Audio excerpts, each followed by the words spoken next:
Okay, we are live. Good morning, everyone. My name is Ed Stafford, and welcome to the third session of Forest Skills. Today, I'm going to be going through some survival hacks from my basement, and I really want you to get involved in this lesson. So, just at the top of the show, I'm going to remind you what you need for the first survival hack. So, if you haven't got all your stuff together, then you can go and get it. We're going to be making a working compass using various items that hopefully you've got in the house. And so the things that you're going to need to make this compass are a sewing needle, a magnet. If you haven't got a magnet lying around, just think, maybe I've got a fridge magnet. That's where I managed to get mine from. So, but a strong one. If you've got a really strong fridge magnet, that would be amazing. You're going to need a leaf. You're going to need a bucket, and you're going to need some water in the bucket. So fill the water up into the bucket. And then if you want to, as a comparison, just so that you can check that your working compass is working, then get yourself a compass. I'm going to leave you a little while, 2 or 3 minutes, to get all of that sorted. And I'm going to do some shout outs. So, loads of people tuning in this morning. Weight Loss Panda says good morning to everyone. Hi to Molly and Aidan. Benjamin Cole says good morning, Steve, Ed. Oh, thank you very much, mate. Good morning to you. Lots of people saying good morning. Hello from Alan in Fleet. Hello, Alan. How you doing, mate? Good morning from rainy Scotland. Maria is so excited to be back. Nice one, Maria. We're getting loads of support from Scotland, which is really fantastic. Again, Bud says hello from Scotland. Hello, mate. Preacher Bear says hi from Cornwall. Hope you're all having a brighter day. I hope you're having a brighter day. I hope you enjoyed Stephen's session yesterday. I really did. It was a really nice introduction to using a knife safely, and it's one of those subjects where you think, crikey, can I really introduce my children to knives? And he was explaining how from probably 7 years onwards, yes, you can, under close supervision, obviously, and with the right kind of training, techniques, supervision, but you can. This morning, we're going to be going into survival hacks. Now, what is a survival hack, and why would I want to have a survival hack? I'm never going to be in a survival situation, fingers crossed.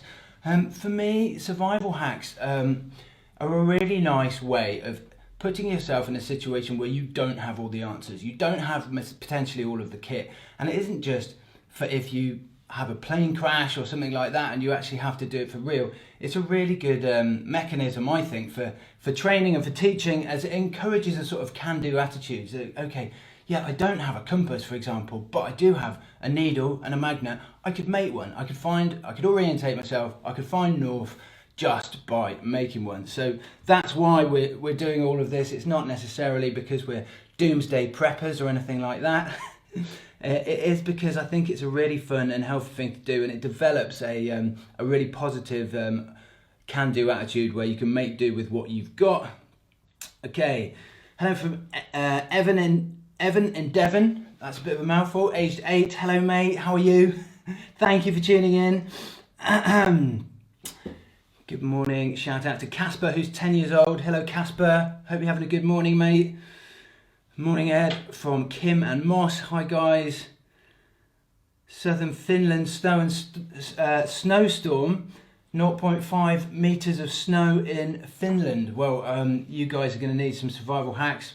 Not that a British person is going to teach someone from Finland anything about the outdoors. I fully recognise you guys are far more competent than me. Fingers crossed things are going to go a little bit more smoothly than Monday. I have got, I'm not cooking, which is a Brucey bonus, I think. Can Matthew from Norwich get a hello? Yes, you can. Hello, mate. Mr. Sweet and the Woodland Boys from Forest School in Horsham also, I want to do a big shout out for them. They emailed in asking to have a little mention. Hi from Elijah and Jonah. Loads of messages coming in. Primrose, age 4 in Norfolk. Isabel and Harry in Devon. Someone else in Devon. Really excited to join this morning. Brilliant, guys. Right, okay, obviously I can't do them all because there's absolutely tons of them going through. But this is an exciting session. I'm doing it indoors because a lot of you will be, I think, following this indoors, so it's good to not always be outdoors. Plus today it's rainy, and although these are outdoor skills, you don't necessarily have to be outdoors to do them. I think it's a really good really good idea to have stuff that you can do on days which are a bit more miserable and cold outside. Not discouraging you from getting outside at all. Put on some warm clothes and go outside, and that is also obviously a really nice thing to do. Today I've got a few things in here. I've got my Scouts necker addressing the blender. I will explain why I've got a blender in a minute, but that's for survival hack number 2. Got my old rucksack. I've got this roll mat here, if you can see this. It's got two rather distinct shapes cut out the bottom. That was a survival hack when I was actually on the streets, when I did 60 days sleeping rough on the streets for Channel 4. I wear barefoot shoes, and I was getting cold through the bottom of my shoes, and so that was my little survival hack to stop me getting cold, was to literally cut out a bit of foam, and I literally just drew around the shoes and then trimmed them off a bit, but that kept my feet snug and warm, and actually it was back to the days of wearing air cushioned soles. It was super comfy as well. So that was a little survival hack that I did, and again, one bit was just practical and served a purpose. Okay, we are going to start with a compass, right? So you're going to need your bucket of water first of all, and let's see if we can do this without it all going everywhere. Right, you're going to need your bucket of water. You're going to need, let's take that leaf out for the moment. You're going to need a magnet and a needle. Right, let's set this off to the side. Right, so fingers crossed you've got everything ready.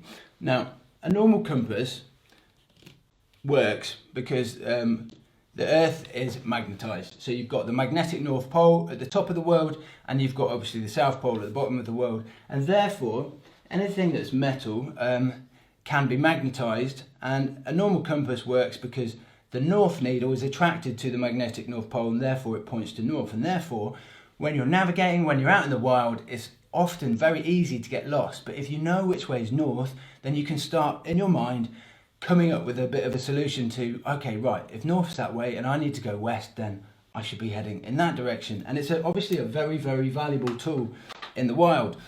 But you might not have a compass. You might be stuck in the middle of the wild with a fridge magnet and a needle and think, well, that's a lucky combination of random items to be to be carrying with me. Now, the important thing, what you're going to do with the needle, you're going to magnetise the needle with the compass. What you're going to do with that is you're going to drag the compass from one end of the needle to the other. So if you can see that, I'll come a little bit closer to the camera. You're just going to literally keep running it over the length of the needle. Okay? So that is, it's quite simple, but you need to keep going in one direction. That's the key thing. Okay, so the leaf, what do we need the leaf for? Well, in order for the needle to spin, we need to put it in an environment where it's got the ability to move. So I'm just taking one of Laura's houseplant needles, and I'm going to plonk it in the middle there, and that's just going to allow me to put the needle on top of it. Because of the surface tension of the water, it's going to sit on the top there, and it's going to be quite buoyant. So fingers crossed your leaf is floating, and if your leaf is floating, then you're ready to magnetise your needle. Okay, I'm now going to zoom the camera in because I haven't got a camera assistant. I'm going to come around the back of the camera.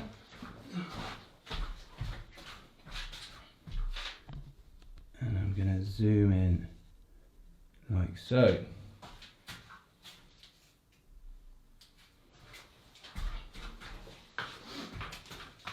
Okay, so then, super close, far too close to me for comfort that is.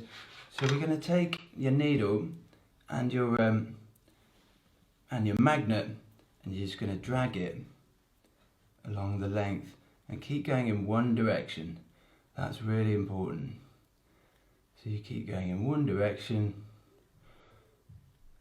Not a plug for the band. If they exist anymore, they probably don't, I don't think.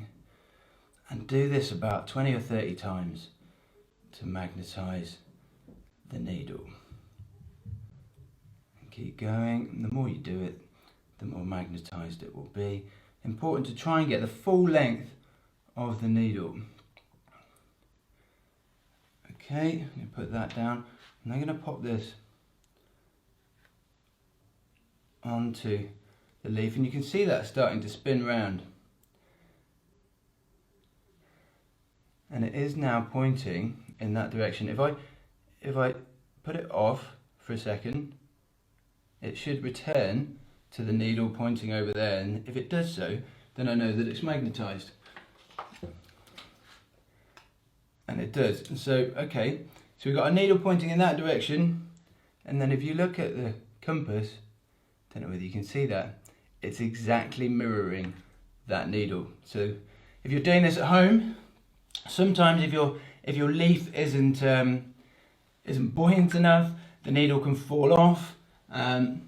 So if you are doing this at home and you're having any problems, then please write in. But you can see that, and I'll put it off again, and hopefully it should spin back round and point over there, which is north.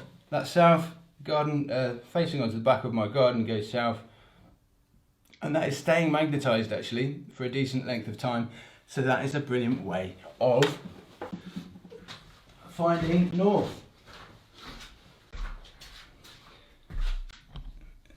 Because I don't have a glorious, glamorous assistant, then I will zoom myself back out, put the bucket of water down, and there we have it. That's how to make a compass using just a sewing needle and a leaf and a bucket of water, which is amazingly simple, isn't it? How have you been getting on at this? Let's have a look at the comments. How do you know which end is north or south? Do you know what? That's a really good question, and I'm not going to bluff you. I don't know. I think in most situations you can use the sun, and you can be fairly sure you know where north is, and certainly because I'm in my house, I know that way's north and that way's south. So when it span round, I knew that way was north. But even if you've got a cloud cover, there's quite often a brighter area of the sky where the sun is trying to come through the clouds, and you need to be aware, obviously, that the sun rises in the east and sets in the west, and that if you're using the sun and you're roughly orientated, then you know which way. And actually, and I don't know whether this happens all the time, I've found that when I've been practicing, I've been holding the eye of the needle and stroking towards the tip, towards the sharp end of the needle. That sharp end has always been pointing north. Whether that is the same for everyone, I'm not sure. Barney is saying my leaf has a hole in it. Disaster. Maybe you can patch your leaf with a bit of duct tape. Fiontar says wow. And Oleg says, yeah, it worked. Well done, Oleg. That's amazing, mate. I'm glad it's worked. The Swifts class in Buick Bridge are tuned in. Nice one. Has anyone had a disaster with this? Has anyone found that it hasn't worked for them at all? Quamp Key says, good job, thanks. Does it matter which side of the magnet you use? Attract side, repel side. Let me have a look.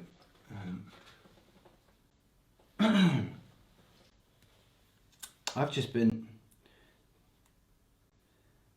I suppose it's the attract side. Yeah, I've been using the attract side, so it does magnetise the needle, so it does stick to the and you can see this is a rubbish little magnet. It's a tiny little magnet for holding postcards onto fridges, but you can obviously do it. The bigger the magnet, I think the stronger it would work. And if you're doing this at home and you haven't got a big magnet, then yeah, fridge magnets seem to work fine. And the magnetised side, I would say, is the one to use. Max and Sam are amazed by this. We've been watching in Somerset. Hi guys. Theo 8 in Newark. Worked perfectly. Nice one, Theo. I'm glad it worked for you. This is all brilliant. A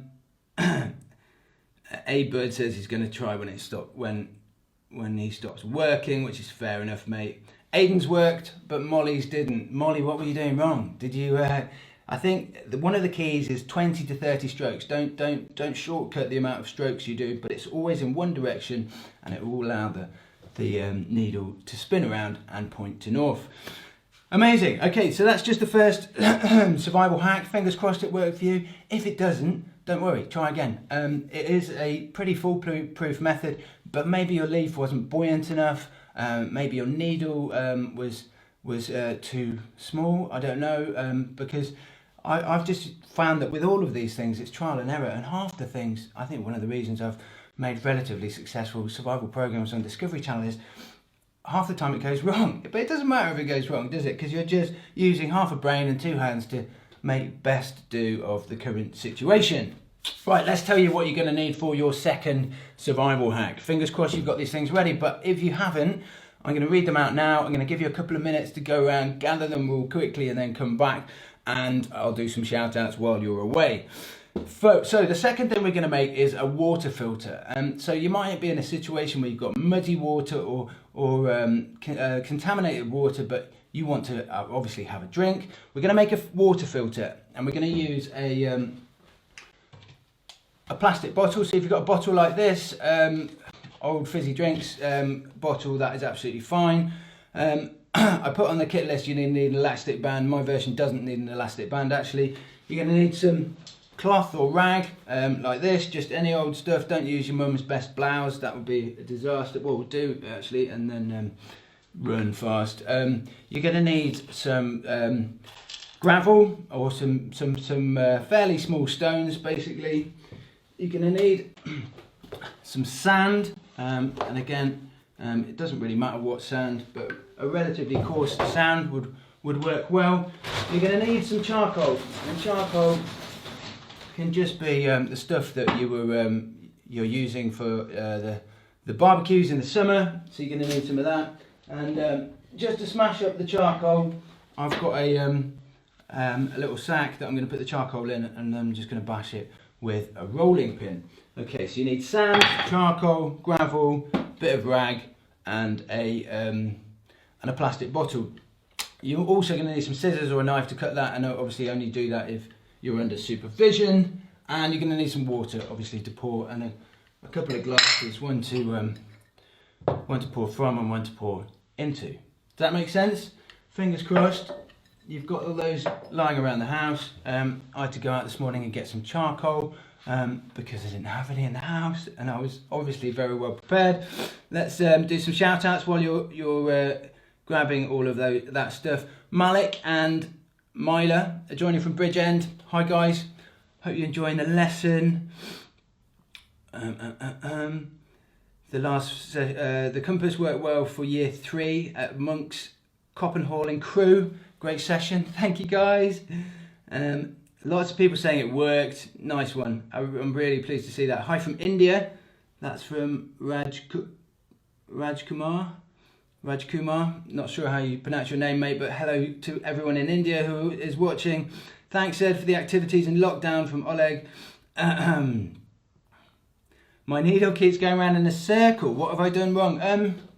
I don't know, maybe your magnet might be too weak. That could be a problem. I think if you were using a fridge magnet without much magnetism, then that might be an issue. But otherwise, just make sure you're always doing the strokes in the same direction. I'm not rubbing the magnet up and down the needle. I'm attaching at one end, traveling down the length of the needle, and then detaching. So a bit like you're stroking a cat, I suppose. You wouldn't want to go against the fur, because that would be uncomfortable for the cat. Nice analogy, Ed.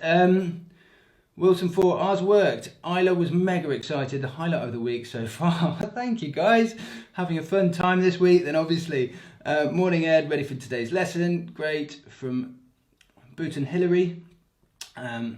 LJ, that was great. We don't have the things prepared, but Miles, age 10, is really keen to join you on your next live show. Nice one, guys.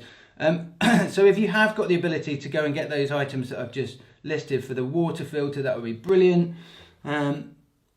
Alexander from the Netherlands is joining us, which is fantastic. Hello to everyone in the Netherlands and Alexander. Haslington Primary School. One of our classes has been learning about you and your expedition through the Amazon, last term through blah blah blah. Year 2 are loving the hacks. Nice one, guys. Shall we get into the next survival hack, which is making a water filter out of a bottle and various items which you should have collected by now. Now, again, if you are, I'm going to make my muddy water in the blender just because I can. If you are going to be using a knife, you need to basically cut this bottle so that the bottom comes off. If you are not used to using a knife, or if you're under the age of about 14, then please get an adult to assist you doing this. You can obviously do it with a pair of scissors. You might need to use quite a sharp pair of scissors to cut through initially, but do it onto a safe surface, and you're just going to take the bottom off.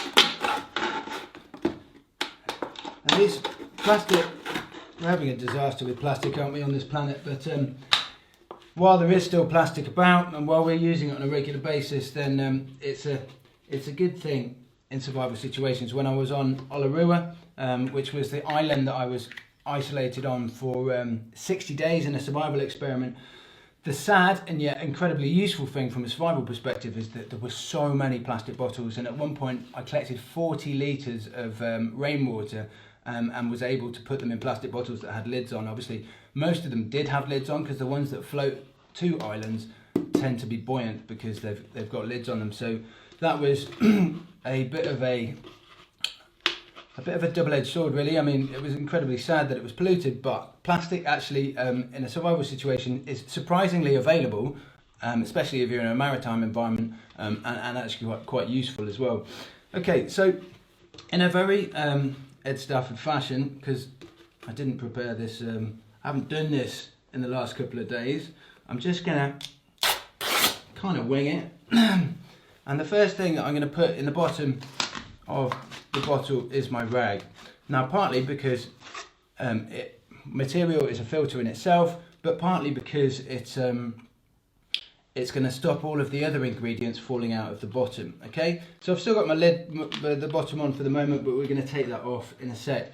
The next thing I'm going to put in, to keep my rag clean actually, I'm going to do a couple of layers of sand, is sand. So I'm going to take a few handfuls and I'm going to cover the rag completely and put about a couple of centimetres of sand into the bottom like that. Okay, and again, don't need to be very precise about this, but that is what I'm going to do. My next layer that I want, put that to one side, is charcoal. Now, this is actually the most important part of it. Charcoal, in the wild, you do often find charred wood, old fires, former lightning strikes, and so this kind of material is surprisingly available. I'm putting it in a bag just so that it doesn't go everywhere, and then I'm going to smash it with a rolling pin.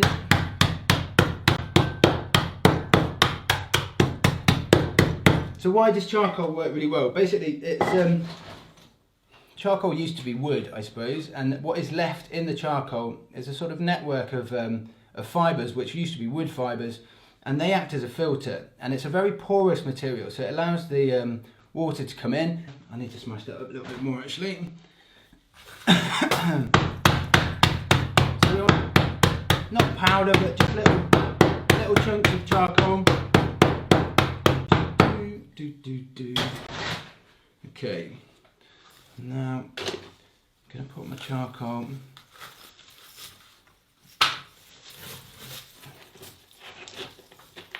in.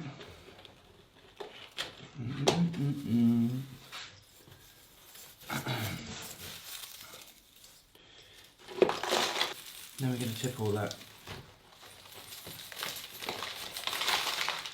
in, and we've got a nice thick charcoal layer there. Okay, the last thing I'm going to put in is my gravel to the top. And again, streams are one of the best ways of filtering water, and obviously the gravel in the base of streams, charcoal does everywhere. I really hope you're doing this in an area where you can clear up. Okay. So now we're going to take the bottom off our filter, and we've got different layers there. You can't see the charcoal layer in the middle because the sand kind of covered it on the outside, but you've got cloth, you've got sand, you've got charcoal, you've got sand, you've got charcoal again, and then you've got gravel on top.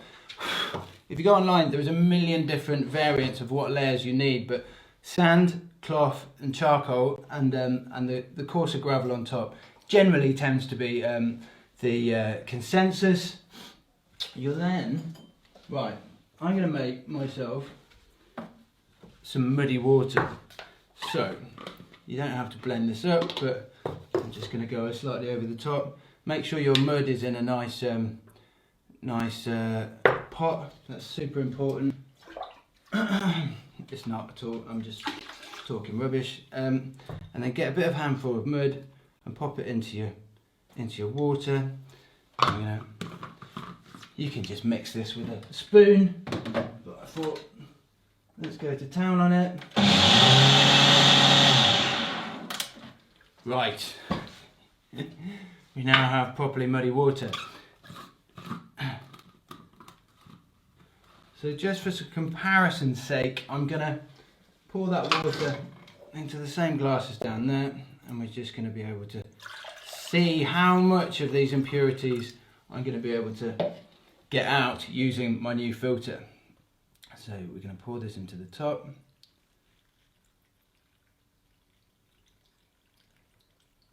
And it's starting to seep down through the materials, and it should then drip out the bottom. All going well.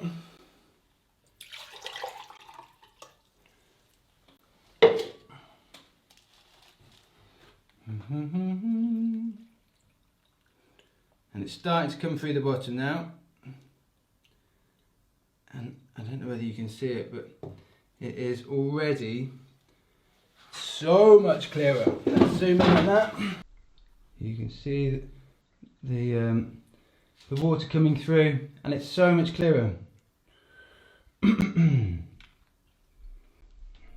You can, of course, do it again, and you can see the massive difference between the brown water and what I've got there. But the beautiful thing about filtering water in this method is that you can do it again. So your secondary filter should get even clearer than your first. And already that's coming through beautifully clear. I'm going to say don't drink it. Just look at the difference in the colour. Be understanding of the method and of it taking the impurities out, but don't actually drink the water. Boil it first. But in the Amazon, I would use. There would be times when I set up camp and I didn't. There wasn't a stream. And when it wasn't raining and there wasn't a stream and I needed water, sometimes I'd literally just excavate. If I stepped over ground that was squidgy, and when I took my footprint out it left a residual amount of water in there, I'd actually excavate out a well. I'd then let the water settle, and I'd have a big dry bag, and I put 4 sticks into the ground, and then fold the dry bag over the 4 sticks, and then I'd just carefully take the surface water off and pour it into my bag. I'd then let that settle as well, and then take the water off the top of that, and then we would purify that and then drink it. And obviously, if you're in a survival situation, you've got to find fresh water. Then the most important thing to do, and I can't stress this enough, is to boil it. If you boil it, you've got absolutely no dramas whatsoever. Cool. We are now 33 minutes, so we're pretty much over time. Have I got time to show you any more little survival hacks? I'm going to show you a fufu bag actually. This is a really nice little tip that I learned from the military. If you're in the jungle, trench foot is a real problem. Immersion foot we call it officially. And if you're wanting to powder your feet at night, but normally you've got a talcum powder thing. Say you're in your hammock, you've got talcum powder, it gets all over your hammock, gets all over everything, and you waste a lot of talc. The fufu bag essentially is just a bag full of talc. And the thing that you do move my chair back, is put your foot in the foo-foo bag, okay? So you put your foot in the bag, you massage it between your toes and get it all into all the cracks, and then you can shake it off.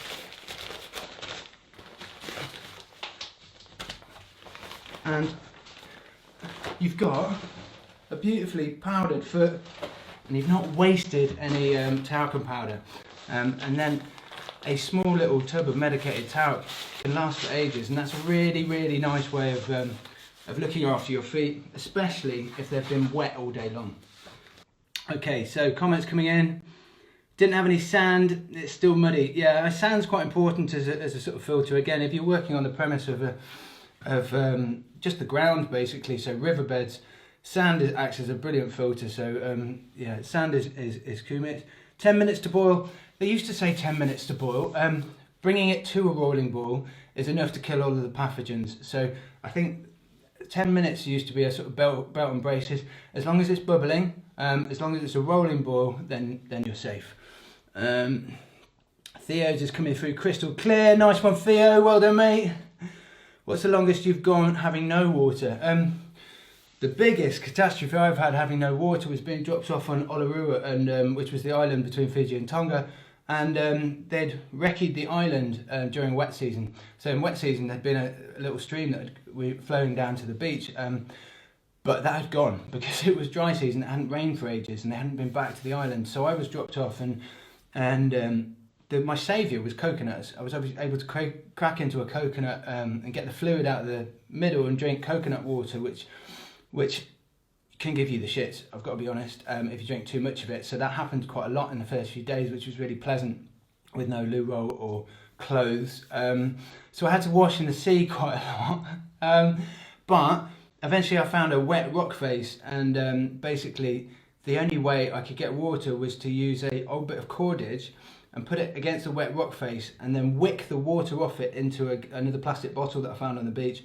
And in the morning I could collect about, I think about 800 millilitres of water. Basically it was about one drip every 40 seconds. That's how slow the water source. That was my only freshwater supply on the island. So people take water for granted. It comes out the tap. You know, it is one of the resources that is so important, and yet it's the one we regard probably the lowest. And so yeah, water's so important. And I think it rained on about day 13, and I put loads of giant clamshells out onto the beach and collected as much rainwater as possible. And then again, I had a drinking straw that had been in one of these plastic bottles, and I sucked all the water out of the clamshells and blew it into the plastic bottles, and then built up a bit of a reservoir of water, of fresh water, which was obviously perfectly safe to drink because it was rainwater. Nice foo-foo bag, thanks mate. Gaz Lloyd says, show some luck for the Trek Force team. Does Trek Force still exist? Trek Force used to be a wonderful charity, subsequently company that took gap year kids into the jungle. Really, really good, but we're not meant to be plugging anyone, but I don't think they still exist, so I probably can plug an old former charity. What should I do if I find no food at all?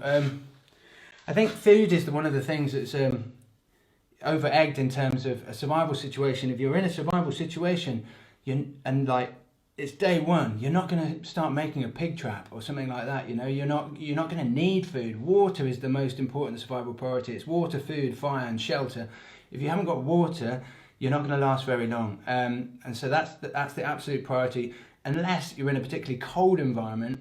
And I've been in Norway, and for the first time, and it was snowy, for the first time water wasn't my survival priority, because there was snow everywhere and there were streams.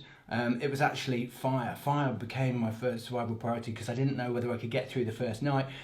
In the end, I didn't even get a fire going, and I just had to keep doing press-ups throughout the whole night, and stayed awake the whole night in order to stay warm enough and not get hypothermia.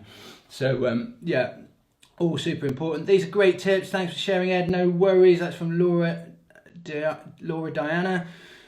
Nicola Brown, thanks Ed. Molly and Aidan had a great time today. Stephen Hanson, good question from Cheeky Chimp. To make water safe, you need to bring water to a rolling boil, providing it's clear. That's kind of for survival situations only. Yeah, always boil. Yes, I've made that clear, I think. Yeah, but if you are drinking water in a survival situation, always boil it. Okay, I'm going to wind up now. Hi to Amanda. Esna Clan says, thank you, this was really good fun. Yikshan Zhu from China again saying hello. Hello to everyone in China who's watching. This is amazing how many people from all different countries are watching. Shout out to Fred, MJ, 9 years old from Northumberland, from MJ. Love it, Ed.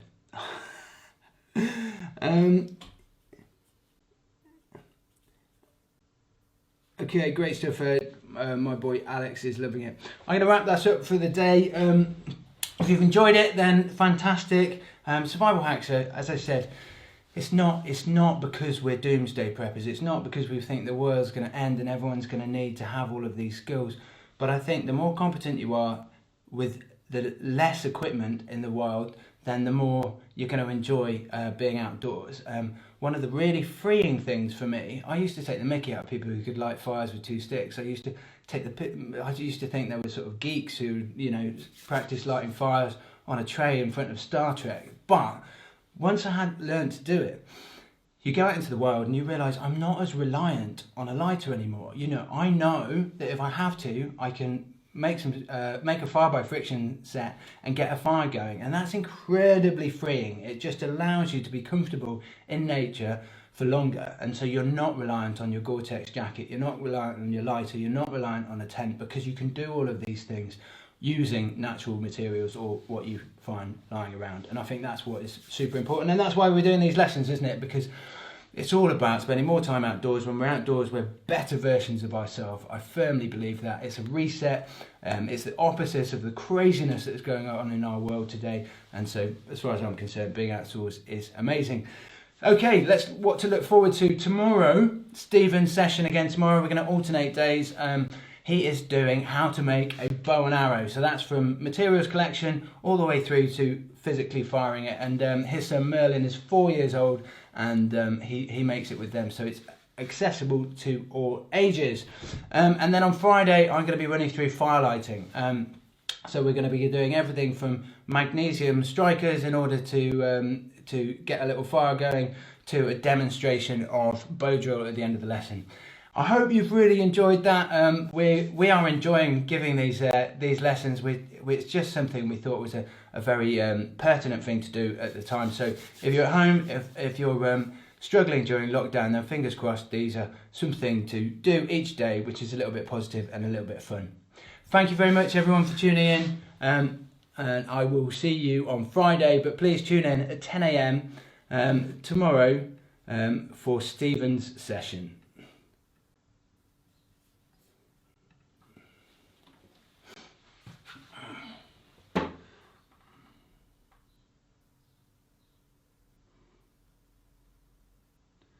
We've got a bonjour from Portugal.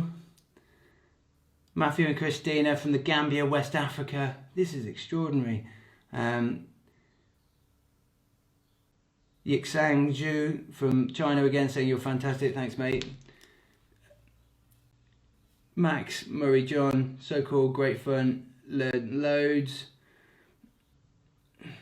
You still do your survival programs in the Wilderness and Discovery Channel? Yes, I do, mate, but COVID isn't allowing that much filming at the moment. Hi from the Flins in Limerick, Ireland. Stephen's on tomorrow, yes. Couple of people looking forward to the fire.